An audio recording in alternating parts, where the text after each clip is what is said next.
Tu écoutes aujourd'hui un épisode spécial dans le cadre du Post-Caston. On accueille les maisons des femmes Restart qui agissent contre les violences faites aux femmes. Alors ça me tenait à cœur dans mon podcast S'ouvrir à l'amour de participer à la 3e édition du Podcaston. Le Podcaston, qu'est-ce que c'est en fait? C'est pendant une semaine, plus d'un millier de podcasts vont mettre en avant une association caritative. Et pour avoir accompagné pas mal de femmes, je me suis rendu compte que beaucoup d'entre elles, en fait, n'étaient pas assez sensibilisées à qu'est-ce que ça veut dire la violence en relation, notamment la violence psychique, et c'est pour ça que ça me tenait à cœur d'accueillir aujourd'hui les maisons des femmes, maintenant qu'ils sont plusieurs, pour nous parler de ce sujet très très important. Et pour en parler, j'ai le plaisir d'accueillir la directrice générale Violette Perrotte de Les Maisons des Femmes. Les Maisons des Femmes, elle a été fondée en 2018 par la docteure Rada Hatem. Et maintenant, Violette Perrotte va la faire grandir dans beaucoup d'endroits en France. Elle va nous parler un petit peu plus en détail de quelle est la vision de cette association. Bienvenue Violette. Merci beaucoup, Sandy. Alors, je voudrais commencer peut-être avec un constat qui est peut-être pas forcément le constat le plus facile à faire.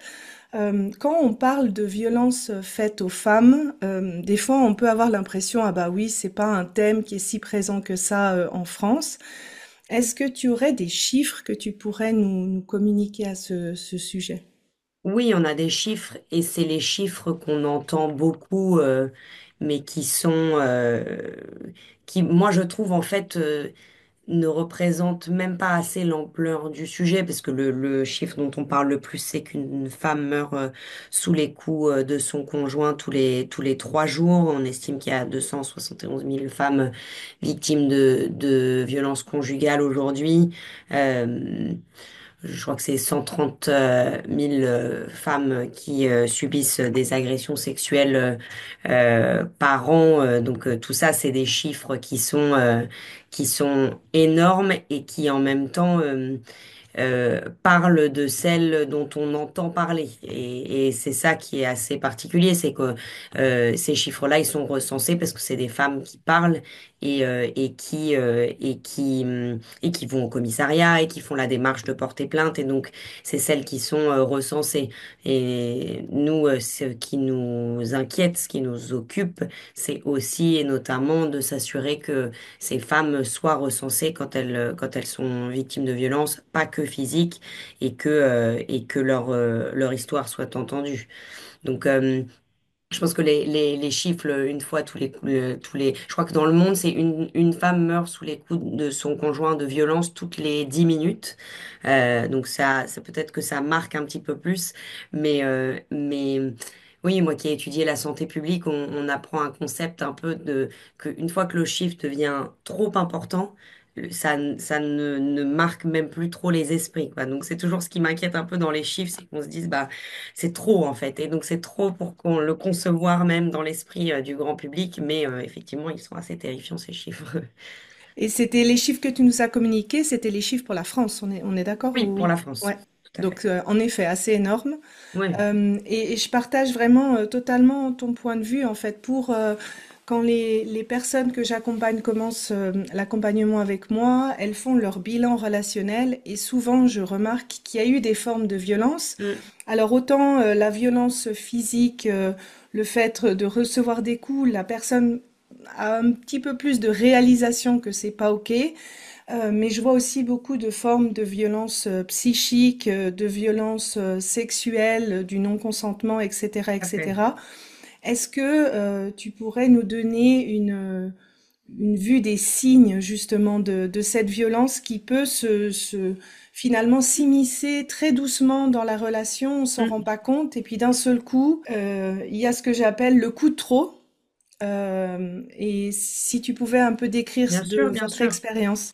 Oui, oui, et puis c'est très intéressant, je pense même dans ta position, parce que ce qu'on remarque, nous, à la Maison des Femmes, c'est que il faut du temps pour que les femmes réalisent qu'elles ont été victimes de violences, et d'où l'intérêt du modèle qui est le nôtre, qui est d'utiliser la santé et le soin comme porte d'entrée. Donc je me permets cette petite parenthèse parce que pour qu'une femme aille voir une association de femmes victimes de violences, il faut déjà qu'elle se voie comme étant victime de violence, alors que d'aller voir un coach comme tu es ou un médecin, c'est des choses qu'elle peut faire dans le cadre de sa vie de tous les jours ou parce qu'elle en ressent un besoin qui n'est pas toujours dès le départ lié au fait qu'elle se considère comme victime de violence. Et si en face, elle trouve des gens qui lui posent la question explicitement, systématiquement, et qui l'aident à réaliser qu'elle a peut-être été victime de violence, c'est là où on peut basculer et les aider, les mettre dans un chemin de sortie de violence. Mais c'est vrai que c'est normal de ne pas savoir qu'on est ou on a été victime de violence parce que les stratégies de l'agresseur et les mécanismes de l'emprise sont particulièrement efficaces. Il faut savoir que n'importe quelle femme, quel que soit son bagage économique, culturel, social, peut être victime de violence, et notamment parce que la stratégie de l'emprise est très subtile et très insidieuses. C'est très rare et voire, enfin voilà, c'est vraiment très très peu rare le couple où tout se passe très très bien, où l'homme est charmant et tout d'un coup il faut une énorme gifle à sa femme de sortie de nulle part, quoi. Souvent ça se passe quand même de manière beaucoup plus insidieuse. On a ce qu'on appelle communément aujourd'hui du love bombing, donc ça veut dire que une femme va rencontrer un homme.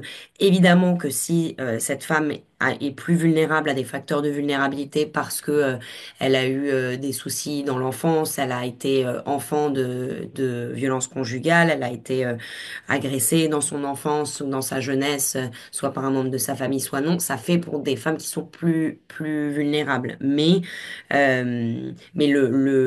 l'agresseur ne va pas directement aller attaquer sa victime, il va utiliser donc des méthodes, comme je disais, notamment un peu de love bombing, donc où il va très rapidement lui faire sentir que c'est la seule femme qui compte, le grand amour de sa vie. Elle va se sentir entendue, elle va se sentir vue, elle va se sentir aimée, et de manière assez insidieuse, donc petit à petit vont s'installer des pratiques qui relèvent de l'emprise, et donc qui vont de dire bah j'adore quand tu t'habilles comme ça, mais pas du tout quand tu t'habilles comme ça, donc mais j'adore quand tu t'habilles comme ça, donc habille-toi plutôt comme ça. Donc elle le voit comme un compliment, de se dire bah super, il préfère juste quand je m'habille voilà, avec cette robe là, ce pantalon là, ça lui plaît plus, donc je change un peu ma manière de m'habiller. Il va lui dire mais tu trouves pas que cette amie que tu vois tout le temps, moi je trouve qu'elle te parle mal, qu'elle est pas gentille avec toi. Tout ça c'est des choses qui rentrent petit à petit.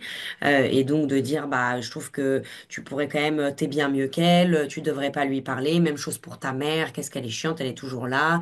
Et puis elle a pas été sympa avec toi quand t'étais jeune, et puis machin. Et donc ça, c'est des choses qui rentrent petit à petit et qui vont faire que petit à petit, une femme va s'isoler, mais pas du tout d'une manière qu'on voit comme dans les films où on lui dit, je veux plus que tu sors de la maison, je veux plus que tu vois personne. Il va faire intégrer ses idées un peu dans sa tête. Et ensuite, une fois que cette emprise est bien installée, c'est là où soit l'humiliation psychologique peut commencer, soit la violence physique.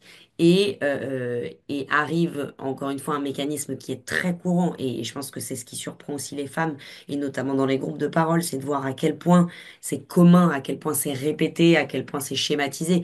C'est que une fois que la violence démarre, et on va prendre par exemple la violence physique, donc il s'énerve parce que sa femme est rentrée trop tard, a mal parlé, a raté le dîner, a fait quelque chose. Et c'est là où il y a une claque qui va partir, enfin voilà, un geste physique qui va partir.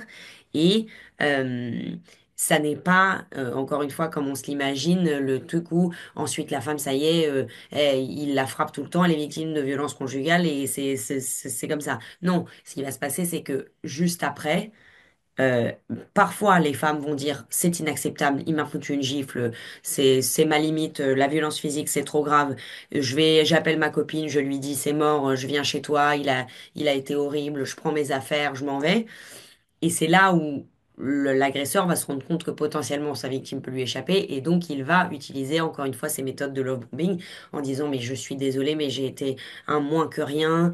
C'est vrai que tu m'as énervé, donc un peu un petit partage de la responsabilité parce que tu m'as mal parlé, mais j'aurais pas dû, je sais pas ce qui m'a pris, tu me connais, on est ensemble, tu sais bien que c'est pas la personne que je suis, j'ai jamais été violent, et donc elle va pardonner, elle va se dire mais oui, je sais pas ce qui m'a pris, pourquoi est-ce que tout de suite je me suis dit ça y est, je vais porter plainte contre lui.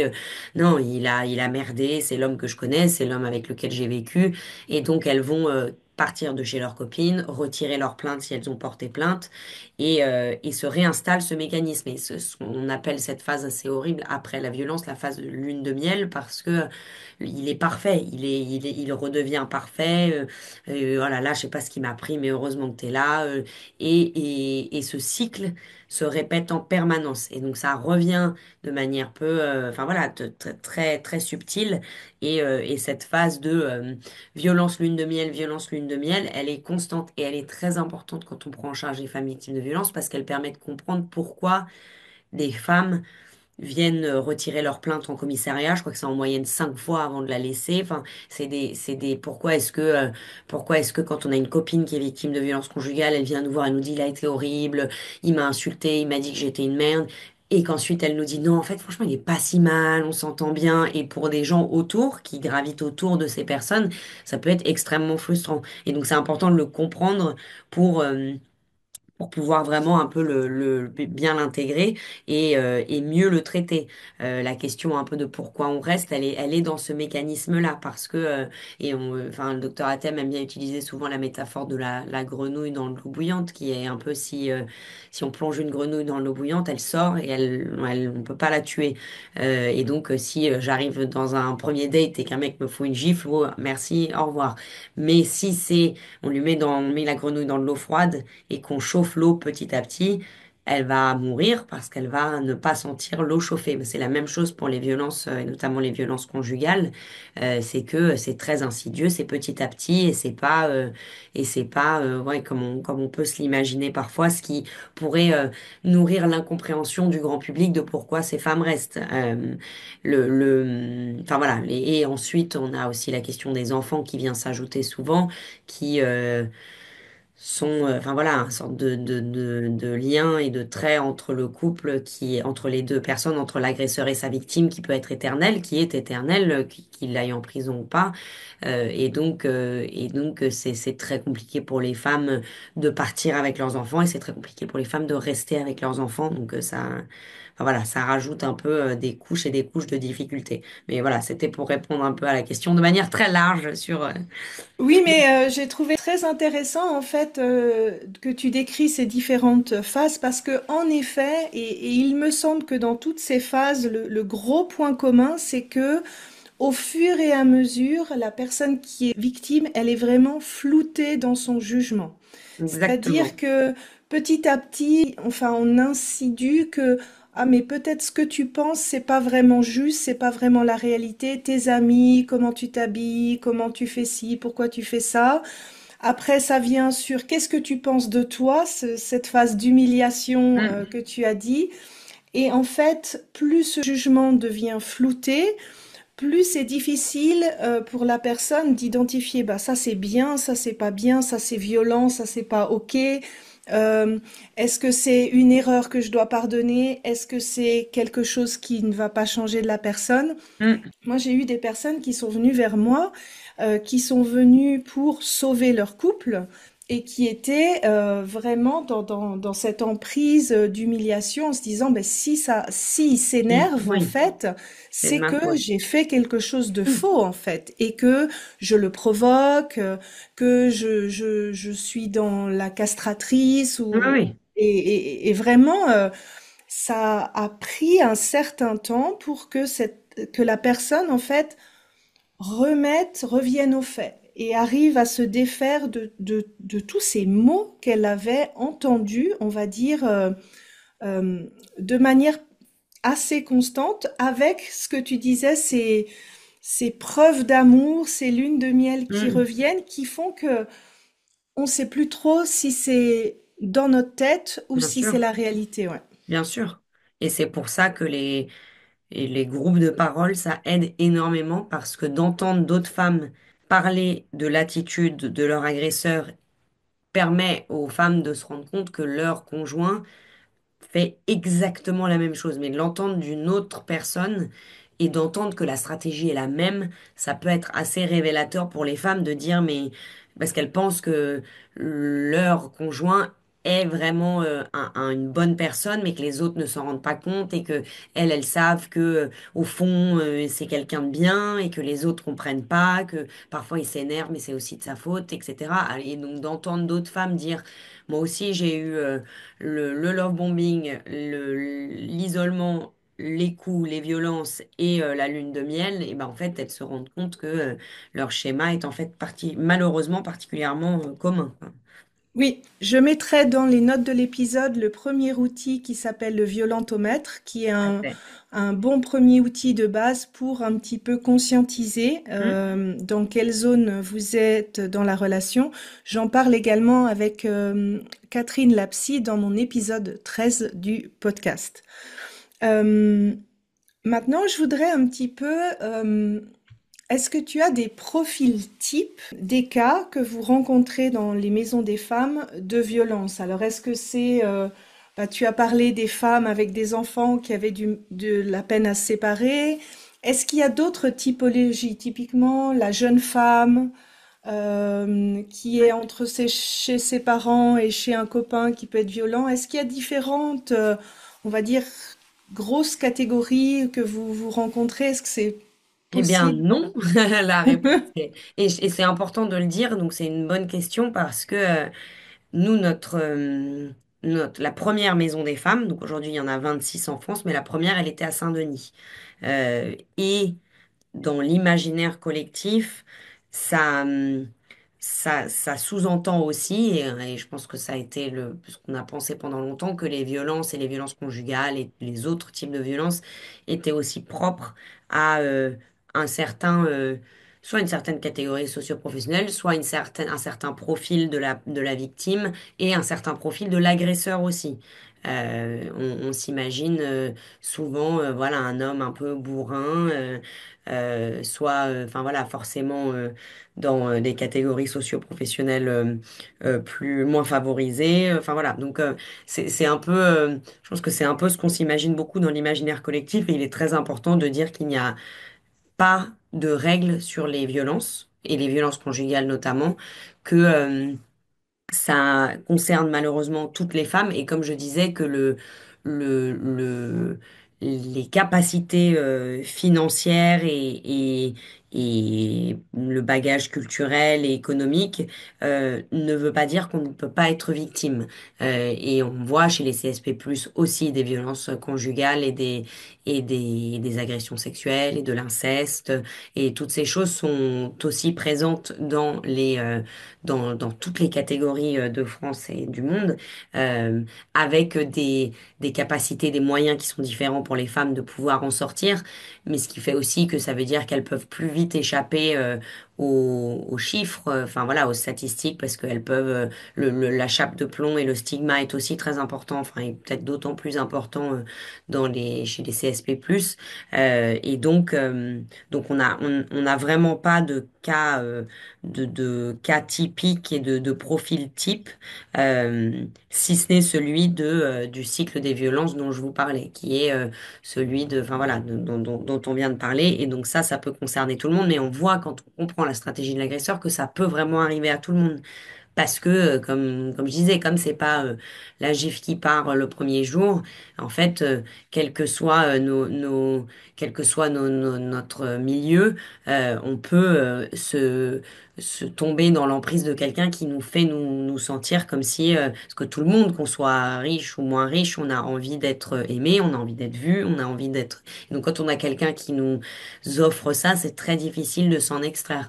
Peut-être la seule chose que je dirais dont on ne parle pas assez, c'est les violences conjugales dans les jeunes couples. Nous, on a un foyer qui accueille à côté des jeunes filles 18-25 ans sans enfants et dont beaucoup ont été dans des situations de violence conjugale très jeunes. Donc elles-mêmes dans des couples violents avec des jeunes majeurs ou mineurs, hein. Et donc voilà, parce que dans l'imaginaire aussi de les violences conjugales, on entend souvent un couple marié avec des enfants, et ça peut aussi être le cas chez les jeunes qui tombent dans des relations où il y a beaucoup de violence. Donc voilà, il n'y a pas de profil type. Évidemment, comme je disais au début, quand une personne a vécu des choses difficiles dans son enfance qui n'ont pas été traitées, où elle n'a pas été écoutée, où elle n'a pas été accompagnée, ça fait d'elle une victime d'autant plus propice. Et donc, c'est chez ces femmes-là aussi qu'on voit euh, plus de violence. Et à la Maison des femmes de Saint-Denis, la maison mère, on accueille aussi beaucoup de femmes qui viennent d'autres pays et qui ont subi des violences qui sont soit propres à leur pays d'origine, comme les mutilations sexuelles féminines, ou sur le parcours migratoire. Et donc ça, c'est des violences qui sont peut-être un peu plus propres à la Maison des femmes de Saint-Denis et au territoire. Mais encore une fois, les violences conjugales, en tout cas, et les violences sexuelles et psychologiques sont malheureusement le lot de toutes, quoi. Oui, et je te rejoins en fait que, en effet, ce qu'on a vécu dans l'enfance, et c'est pas forcément lié au fait qu'on ait vécu des violences dans l'enfance. Bien sûr, si on en a vécu, ça augmente, je trouve, la propension à répéter ce schéma dans les relations de couple. Mais j'ai aussi vu beaucoup de personnes qui avaient tout simplement un attachement insécure, qui soit anxieux ou désorganisé et qui avait mis en place ce que moi j'appelle cet attachement traumatique, c'est-à-dire le fait que ce soit un petit peu avec des hauts, des bas, beaucoup de love bombing, et puis d'un Mm. seul coup on retire l'amour, on remet l'amour, cette instabilité en fait dans les relations. Chez ces personnes-là, sans forcément qu'elles aient vécu des violences dans leur enfance, elles peuvent en fait confondre cet attachement traumatique avec ce que c'est l'amour. Et cet attachement Exactement. traumatique, c'est vraiment c'est haut, c'est bas, c'est cycle, comme tu l'as vraiment très bien décrit avant, et vraiment avoir cette confusion de dire ah mais c'est ça en fait l'amour, alors que en fait c'est plutôt de l'insécurité. Exactement. Et c'est très compliqué parce que, comme on dit, enfin, tout le monde a envie enfin voilà, tout le monde cherche aussi cet amour, cette attention, et donc de se séparer de ça parce que de se dire, bah, il y aura, quand on se sépare d'un conjoint violent, c'est la fin des violences, mais c'est aussi la fin des moments d'attachement où il était super gentil, où il nous faisait sentir comme une princesse. Et d'abandonner ces moments-là, c'est difficile aussi pour une femme. Et donc, enfin, voilà, c'est pour ça qu'il faut aussi que les professionnels soient sensibilisés à la complexité du mécanisme des violences. Mhm. Et maintenant, en fait, donc tu as dit maintenant vous êtes plus de 26 maisons en France. Est-ce que tu veux peut-être présenter votre association et puis comment vous aidez finalement les femmes qui sont Bien victimes de sûr. violences? Donc la Maison des femmes, elle a été créée par le docteur Rada Hatem, qui est médecin gynécologue et qui était à l'époque chef de la maternité de l'hôpital de La Fontaine à Saint-Denis, et qui a fait un constat un peu évident, mais qui au milieu de sa carrière a réalisé qu'en fait, enfin réaliser l'ampleur du fait que les femmes venaient la voir, elle, en tant que médecin, pour des problématiques qui dépassaient bien le cadre médical dans lequel elles voyaient leur médecin. Et donc, elles parlaient plus facilement aussi de choses qui leur étaient arrivées. Et elle s'est rendue compte aussi que quand elle posait la question, elle obtenait des réponses, quoi. Et que ces réponses informaient sa pratique médicale parce qu'on sait à quel point les violences ont des conséquences sur la santé des femmes et des hommes d'ailleurs. Et donc, elle a créé une structure qui s'appelle la Maison des femmes à Saint-Denis et qui prend en charge les femmes victimes de violences par le biais de la santé. Donc, on a trois unités, un centre de planning familial qui s'occupe de tout ce qui est contraception, avortement, soins gynéco, une unité de prise en charge des femmes victimes de violences. Et là, le modèle est intéressant puisque ce sont des médecins qui s'occupent du suivi des patientes, mais elles peuvent aussi trouver tous les services dont elles peuvent avoir besoin au sein de la maison des femmes. Donc, il y a des policiers qui sont là, donc elles peuvent porter plainte sur site. Il y a des avocats, des juristes, des assistantes sociales, des psychologues, psychiatres, sexologues. Et donc, elles ont accès à tous ces services sur site. Donc, c'est ce qu'on appelle un guichet unique. Et la troisième unité, c'est l'unité de prise en charge des femmes qui ont subi des mutilations sexuelles féminines. Et où là, on propose une réparation chirurgicale, mais pas que, surtout un accompagnement psychologique avec une psychologue, une psychiatre, un sexologue qui sont formés particulièrement aux mutilations sexuelles féminines. C'est rajouté à ça deux autres unités. La première, c'est l'unité Coralis qui accueille les femmes victimes de violences sexuelles récentes et donc qui prend la place des unités médico-judiciaires si une femme le souhaite et qui prélève les preuves de l'agression avec la spécificité que à la Maison des femmes, on ne demande pas à ce qu'une femme ait porté plainte pour le faire. Normalement, il faut qu'une femme ait porté plainte. Ensuite, elle va aux unités médico-judiciaires, ils font les prélèvements et ensuite elle rentre chez elle. Là, on recueille ses preuves sans plainte, ce qu'on appelle sans réquisition, et on garde la preuve jusqu'à 3 ans à la Maison des femmes. Donc, si elle décide de changer d'avis dans ces 3 ans, elle a au moins la preuve qui est là. Et voilà. Et un dernier projet qui s'est rajouté, c'est le centre d'hébergement dont je vous parlais, qui accueille les 18-25 ans sans enfants avec le même modèle d'une équipe pluridisciplinaire qui prend en charge leur santé psychique, physique, somatique. Enfin voilà. Donc c'est le but, c'est vraiment de dire bah une femme n'ira pas forcément dans une asso de famille qui violence, mais elle ira voir un médecin et si ce médecin est formé, donc on fait beaucoup de formations aussi sur le questionnement systématique. Si le médecin lui pose la question, il sera en meilleure mesure de soigner la patiente et elle aura plus de chances d'être dépistée et donc mise dans un parcours de sortie des violences. Ouais, c'est vraiment super complet ce que vous proposez et cette vision en fait maintenant vous avez 26 centres, c'est quoi la vision de développement de votre association? C'est qu'on n'ait plus besoin de nous, qu'on disparaisse. Mais en attendant, malheureusement, oui, donc là, on a grandi. La première a été à Saint-Denis. Ensuite, il y en a 26 en France, et une à 25 en France et une à Bruxelles. Et la vision, c'est de continuer à proposer une prise en charge à guichet unique pluridisciplinaire par le biais de la santé. Donc, c'est que le but, c'est on dit qu'il y ait une maison des femmes dans chaque département et qui propose cette prise en charge, voilà, vraiment complète et holistique. Mais oui, et qui s'adapte aux problématiques locales. Par exemple, la problématique de l'excision, c'est propre aux patientes qu'on accueille à Saint-Denis. C'est pas toujours le cas, quoi qu'il y a d'autres maisons des femmes qui ont des unités mutilation parce que il y a des femmes que ça concerne partout, mais elles peuvent avoir des unités qui sont aussi plus adaptées à leurs besoins locaux, de la dicto. Enfin voilà, ça dépend vraiment.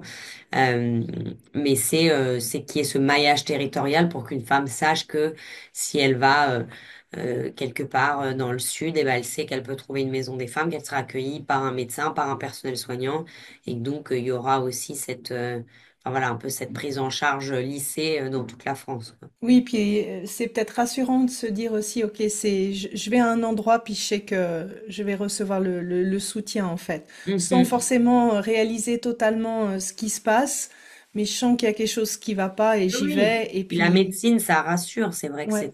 on le voit, il y a un côté soin qui est très rassurant et très important dans le parcours. Et il y a le secret médical qui joue aussi. Donc on sait que c'est un espace confidentiel. Et il y a la déstigmatisation des violences quand on va voir un médecin. C'est moins stigmatisant de dire je vais mal donc je vais voir un médecin que de dire je vais dans une asso parce que je suis victime de violence.